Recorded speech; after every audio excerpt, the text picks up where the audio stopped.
Hello everyone. तो जैसा कल हमने बताया था कि आज से हमारी बायो क्लासेस स्टार्ट होने वाली हैं।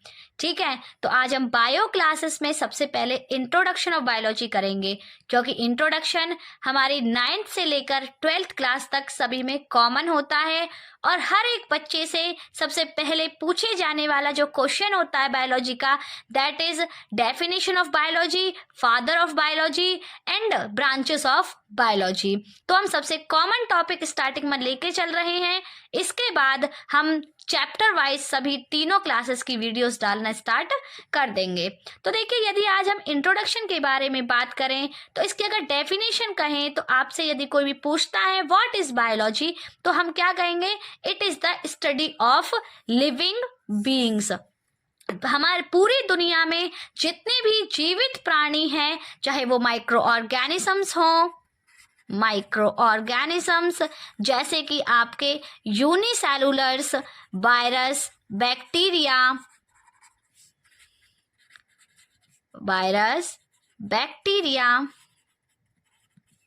फंजाई, प्रोटोजोआ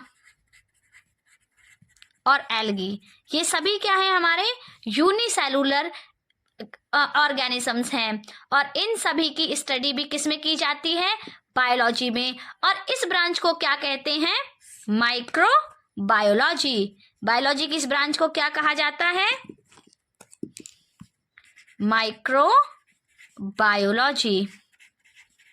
ओके, उसके बाद में आते हैं हमारे प्लांट्स। प्लांट्स कौन से हैं?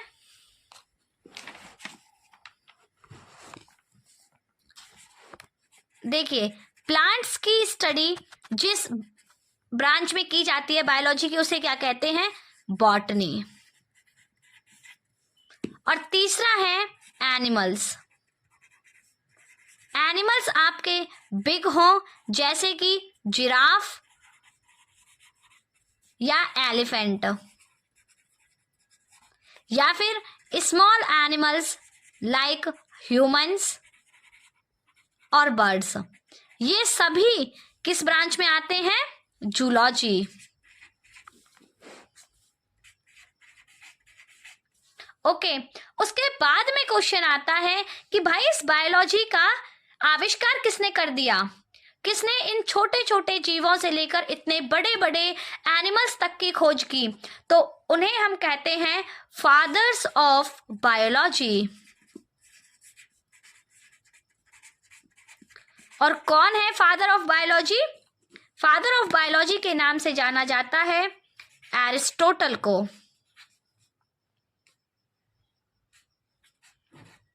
एरिस्टोटल को केवल अब फादर ऑफ बायोलॉजी ही नहीं, फादर ऑफ जूलॉजी भी कहते हैं।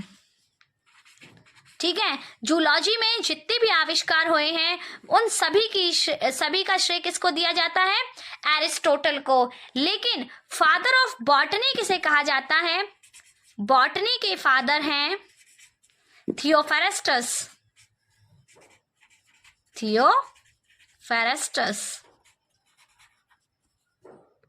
इंट्रोडक्शन के बाद में अब हम लोग आते हैं हमारी बॉडी पर। तो देखिए, जो ह्यूमन की बॉडी होती है उसकी स्मॉलेस्ट यूनिट कौन कहलाती है? सेल। यूनिट ऑफ बॉडी क्या होती है? सेल। ठीक है, कोशिका हमारे जीवन की, और सेल को हिंदी में क्या कहा जाता है? कोशिका। ये हमारी बॉडी की स्मॉलेस्ट फंक्शनल स्ट्रक्चरल यूनिट होती है। ठीक है, स्मॉलेस्ट, फंक्शनल और स्ट्रक्चरल। देखिए, इन सभी चीजों से मीन्स क्या है? जो हमारी सेल होती है, एक सेल को मिलकर एक सेल से क्या बनती है? टिश्यू। टिश्यू से बनता है ऑर्गन, ऑर्गन से ऑर्गन सिस्टम और ऑर्गन सिस्टम से ऑर्गेनिज्म। यानी कि हमारे बॉडी की सबसे छोटी, मतलब अगर आप कोई घर बनाने जा रहे हैं तो उसकी नींव का क्या होगी? सेल। तो अब हम उसके बारे में बात करते हैं, क्योंकि जितने भी आपके ऑर्गेनिज्म हैं दुनिया में, जो भी हमारी डाइवर्सिटी है, उन सभी में जो एक कॉमन यूनिट है वो क्या है? आपकी सेल है। सेल जो होती है हमारी, क्या होती है? यूनिसेलुलर ऑर्गेनिजम्स की बात करो, मल्टी सेलुलर्स की बात करो, प्लांट्स, एनिमल्स, इन सभी की जो कॉमन यूनिट है वो क्या है? आपकी सेल। लेकिन इन्हें क्या किया गया है? सेल के आधार पर डिवाइड किया गया है। कैसे डिवाइड किया गया है सेल के आधार पर? प्रोकैरियोटिक और यूकैरियोटिक में।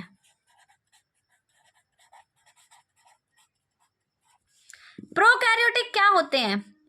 All those organisms having only single cell.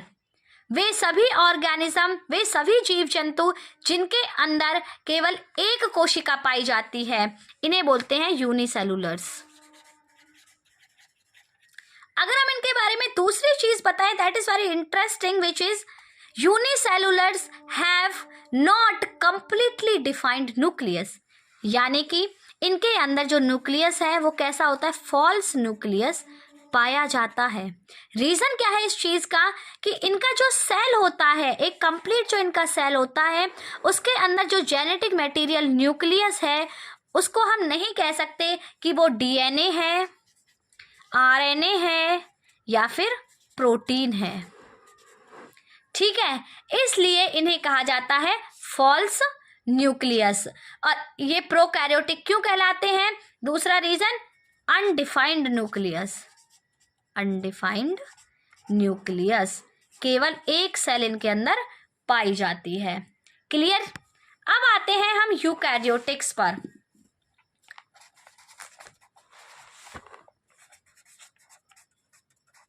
देखिए, यूकैरियोटिक का मतलब क्या है? अब आप यहीं से देख, इसी लाइन से डिफ्रेंशिएट करते हुए चलिए। Prokaryotics are unicellular but eukaryotics are multicellulars. Prokaryotics have false nucleus, eukaryotics have true nucleus। यानी कि इनके अंदर डीएनए और आरएनए ही पाया जाता है, इनमें कोई प्रोटीन का रोल नहीं होता। देखिए, जो डीएनए या फिर आरएनए है वो प्रोटीन से बना हुआ है, लेकिन इसमें हम ये नहीं कह सकते कि इनके जेनेटिक मटेरियल की तरह इसमें प्रोटीन प्रेजेंट है। ओके। तीसरी चीज, जो इनका न्यूक्लियस है वो मेम्ब्रेनियस होता है, यानी कि न्यूक्लियस के ऊपर न्यूक्लियोलस नाम की मेम्ब्रेन पाई जाती है और अंदर जेनेटिक मटेरियल पाया जाता है। और जेनेटिक मटेरियल क्या होता है? डीएनए और आरएनए। क्लियर? True nucleus. और अगर हम इसका अपोजिशन देखें, that it has defined nucleus. Defined nucleus.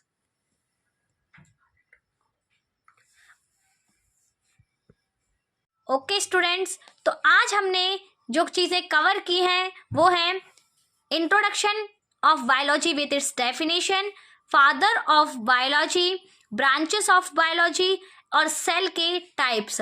कल हम लोग सेल का स्ट्रक्चर यूकैरियोटिक में, प्रोकैरियोटिक में, एनिमल सेल, प्लांट सेल और उनके ऑर्गेनल्स के बारे में स्टडी करेंगे। तो आई होप कि आप लोग आज की वीडियो से जो सीखा है उसके ऊपर कुछ क्वेश्चंस सॉल्व करना पसंद करेंगे। तो हमारा फर्स्ट क्वेश्चन है, define biology according to Aristotle.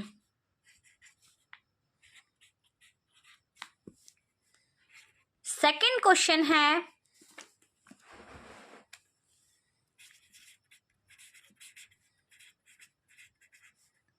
Differentiate between prokaryotes and eukaryotes.